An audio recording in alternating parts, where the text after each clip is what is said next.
کنجوسوں کی ایک بہت بڑی دنیا ہے، مکھی چوس لوگوں کی بہت بڑی دنیا ہے۔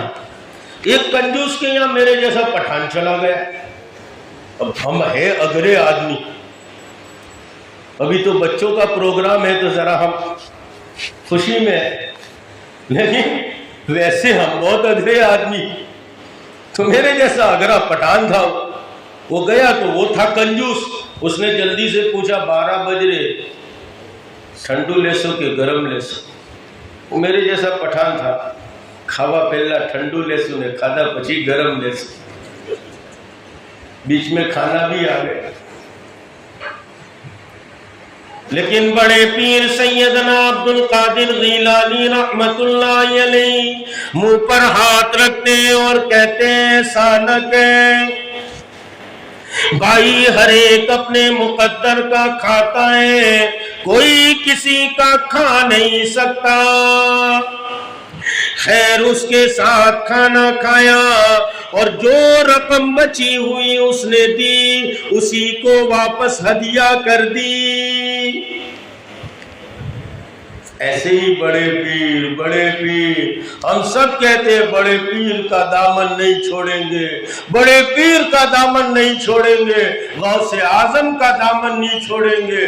ارے نادانو، غوث اعظم کا دامن ہم نے تھاما ہوتا، ہمت اور جرأت تھی کہ ہم ایک وقت کی نماز چھوڑ دیتے، اس لیے کہ بڑے پیر سیدنا عبد القادر غیلانی کا یہ مسلک تھا، جو نماز نہ پڑھے میرے نزدیک واجب القتل ہے، اس کی گردن مار دی جائے۔ آپ حنبلی مسلک سے تھے، جو بے نمازی مرے یوں فرماتے تھے مسلمانوں کے قبرستان میں داخل بھی نہ کر۔ خیر، اب یہ بڑے پیر سیدنا عبد القادر غیلانی وہ جو ہے سردار کے سامنے کھڑے ہیں، اور گنڈوں کے اور لٹیروں کے سردار کے سامنے اس نے کہا بول بچے، او بچے تو سچ سچ بتا کیا کیا ہے تو نے؟ کہا میں تو سچ بول رہا ہوں، میری آستین کے نیچے آپ دیکھ لو میری اماں نے 40 اشرفیہ چھپا کر رکھی ہے۔ کہا کہ تو جھوٹ بول دیتا، تو چلا جاتا، ہم تیری تلاشی نہ کرتے، لیکن تو نے سچ کیوں کہا؟ کہا کہ میری اماں نے مجھے نصیحت کی تھی کہ بیٹا سچ کہنا، الصدق ینجی والکذب یہلک، سچائی نجات دیتی ہے، جھوٹ ہمیشہ آدمی کو برباد کرتا ہے۔ کائنات کے امام نے محبوب کبریا نے ارشاد فرمایا مومن سب کچھ ہو سکتا ہے، جھوٹا نہیں ہو سکتا۔ کہا ایک بچہ تو اپنی ماں کا، دیکھو بڑے پیر نے تو بات کہہ دی، لیکن یہ جملہ جو ہے وہ ڈاکوؤں کے سردار کے دل میں اتر گیا۔ اب یہ جب دل میں اترا تو اندر جانے کے بعد اس جملے سے بلاسٹ ہوا، ایسا بلاسٹ ہوا کہ اس نے کہا کہ ایک بچہ تو اپنی ماں کی بات کی وجہ سے جو مال چھپانا چاہیے وہ بتا رہا ہے، ہم تو اپنا پورا کاروبار جھوٹ پہ کرتے ہیں، پورا کاروبار غبن پہ کرتے ہیں، یہ کیسے ہو سکتا ہے؟ اس کی دل کی دنیا بدل گئی۔ اس لیے کہا فَذَكِّرْ فَإِنَّ الذِّكْرَىٰ تنفع المؤمنین، مومنین کو نصیحت کیجئے، یا ایھا الذین آمنوا اتقوا اللہ ولتنظر نفس ما قدمت لغد واتقوا اللہ۔ اے ایمان والو اللہ سے ڈرو، دیکھیں آخرت کے لیے تم نے کیا بھیجا ہے، آخرت میں یہی اولاد کام آئے گی۔ کب کام آئے گی؟ جبکہ دیندار بنایا ہوگا۔ جب اولاد دنیا میں استاد کے سامنے پڑھتی ہے بسم اللہ الرحمن الرحیم ایک قاضی وقت تھے، قاضی القضات تھے، فیصلہ کیا کرتے تھے، لوگوں کے قضیے حل کیا کرتے تھے۔ بس تھوڑی دیر انتقال ہو گیا، کسی نے خواب میں دیکھا تو ان کی ایک آنکھ پر ایک زہریلا کیڑا چل رہا ہے، وہ بار بار ان کو ڈنک مارتا ہے اور یہ اندر پریشان ہے۔ اس نے کہا آپ تو قاضی وقت تھے، آپ تو بڑے علامہ تھے، آپ کا یہ حال کیسے ہو گیا؟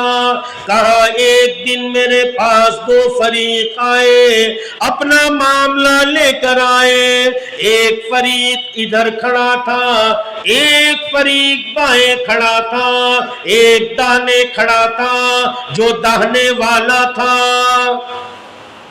اس کی طرف ذرا سی چھاؤ آ رہی تھی، میں نے آنکھ کے اشارے سے اس کو کہا تھا چھاؤ میں کھڑے ہو جاؤ، اس لیے کہ جس سے فیصلہ کرایا جائے وہ تو دونوں کے لیے برابر ہو، اس لیے ایک طرف کی بات مت سنو، کچے کان کے مت بنو، پکے کان کے بنو، دونوں کی بات۔ تو کہا کہ ایک جو چھاؤں تھی، میں نے کہا ادھر چھاؤں میں کھڑے ہو جاؤ، آنکھ کا اشارہ کیا تھا، اس کا یہ عذاب ہے۔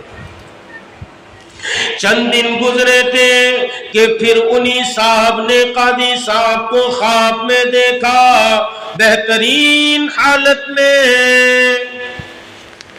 کہا کیا بات ہے؟ اس دن تو وہ حال تھا، آج بہترین حال ہے۔ فرمانے لگے جس وقت میرا انتقال ہوا تھا، میری بیوی کے پیٹ میں میرا حمل تھا، میرا تو انتقال ہو گیا، وہ بچہ پیدا ہوا، لڑکا پیدا ہوا، اور میری اہلیہ نے بہترین تربیت کی، اور پھر جو 3-4 سال کا ہوا استاد کے پاس لے گئی اور استاد کو جا کر کہا اس کی بسم اللہ کرا دیجئے۔ استاد نے اس بچے کو کہا پڑھو اقرا، وہ بچے نے پڑھنا شروع کیا، بسم اللہ الرحمن الرحیم، رب کریم کی ذاتی ایک دم سے خوش ہو گئے اور فرمانے لگے جس باپ کا بیٹا زمین کے اوپر مجھے رحمان و رحیم کہتا ہوں، اس باپ کو میں عذاب دوں، یہ میری شان ربوبیت کے خلاف ہے، جلدی سے عذاب کو ہٹا دو۔ یہ اولاد بہت بڑی نعمت ہے، اس لیے اس کو بچپن میں ہی مکتب میں بھیجے، اساتذہ کے پاس بھیجے، یہ استاد ان کو کام کا بنا دیں گے۔ بے کام تھا، بے صلاحیت تھا، صلاحیت مند بنا دیں گے۔ جتنے بڑے جن کو آپ دیکھتے ہیں جو مائک پر چہچہاتے ہیں اور جن کی بات پر جو ہے وہ لوگ کھڑے ہو جاتے ہیں اور جن کی بات سے دنیا میں انقلاب پیدا ہوتا ہے اور پژمردہ دل اور مرے ہوئے دل زندہ ہو جاتے ہیں، وہ سب کے سب کی آپ تاریخ اٹھا کر دیکھو گے وہ انہی مکاتب میں سے، انہی مدارس میں سے نکلے ہوں گے۔ اس لیے مدارس کا ہم احسان مانے، ان کا دل کھول کر تعاون کرے۔ یہ تو آپ کے آنے کا ایک مقصد تو یہ تھا اپنے اولاد کی، آئیے بچے جو ہے مدرسہ کیا کام کر رہا ہے وہ آپ دیکھیں۔ دوسرا آپ کا آنے کا مقصد یہ ہے کہ صرف ان بچوں کو نہ دیکھیں بلکہ تم میں سے ہر ایک یہ کہے یہ دین کا کام ہوتا رہے، اس کے لیے کوئی آپ کے پاس آئے نہ آئے، آپ چل کر جو ہے دل و جان سے اپنے نذرانے اور اپنے ہدیے اور اپنے روپیے پیسے اپنا چندہ ان کو دے تاکہ مدارس چلتے رہے، مکاتب چلتے رہے۔ دنیا کی کوئی اسکول اور کوئی کانوینٹ جو ہے وہ قرضدار نہیں ہوتی، لیکن مدارس کا بجٹ ہمیشہ ڈیبٹ میں چلتا ہے، ہمیشہ قرض میں چلتا ہے۔ اس لیے عزیزو، ہم اسکول میں کیسے جو ہے وہ دیتے ہیں اور اپنے بچوں کا دھیان رکھتے ہیں۔ آپ کے آنے کا ایک مقصد یہ بھی ہے، ہم اپنے اساتذہ کے پاس جائے، اپنی اولاد کے بارے میں پوچھیں میرا بچہ کیا کر رہا ہے، کہاں کمزور ہے اور کس قابل ہے اور کس لائق ہے۔ جیسے اسکول میں ایک اوپن ڈے ہوتا ہے، ہم جا کے ڈسکشن کرتے ہیں، ایسے ہم اساتذہ کے ساتھ اپنی اولاد کی دین کے لیے بھی ڈسکشن کریں، جس کو اللہ نے قرآن میں کہا یا ایھا الذین آمنوا قوا انفسکم واہلیکم نارا، اے ایمان والو اپنے آپ کو، اپنی ذات کو، اپنے اہل و عیال کو جہنم کی آگ سے بچاؤ، یعنی ان کو دین سکھاؤ۔ یہ مکاتب دین کے قلعے ہیں، دین یہاں سے سکھایا جاتا ہے۔ اس لیے آپ سے یہی درخواست کرتے ہیں کہ یہ مکاتب چلتے رہے، پھلتے پھولتے رہیں۔ اس لیے ہم جتنا ہو سکے اتنا تعاون کریں اور ٹرسٹیوں سے ملے۔ کیا ضرورت ہے بھائی، ہمیں کہو، ہم بھی تمہارے معاون بنیں گے، مددگار بنیں گے۔ علماء کو کے پیچھے جائے، علماء کے پاس جائے، ان سے پوچھے تمہاری کیا ضرورت ہے۔ علماء کی ضرورت کا پوچھے، علماء کے پیچھے نہیں پڑ جائے۔ ہمارے یہاں تو کیا کرتے ہیں کہ جو ہے وہ 2 رکعت فجر کی فرض نماز پڑھتا ہوں امام کے پیچھے۔ تو بھائی 2 رکعت کے لیے پیچھے، لیکن تو اکھا دن پیچھے رہتا ہے۔ مولوی صاحب کہاں جاتے ہیں، مولوی صاحب کیا کرتے ہیں، مولوی صاحب کدھر بیٹھتے، کدھر سوتے، بھائی تیرے کو کیا مطلب؟ خامخواہ بغیر پیسے کی مزدوری کرتا ہے۔ نماز کے وقت تک مولوی صاحب کے پیچھے رہے، بعد میں مولوی صاحب سے الگ ہو جائے۔ اس لیے علماء کی بھی قدردانی کرے۔ یہ 2-3 باتیں تھی، 2-4 باتیں تھی، آپ کے سامنے گوش گزار کر دی۔ اللہ تعالی ہم سب کو عمل کی توفیق عطا فرمائے۔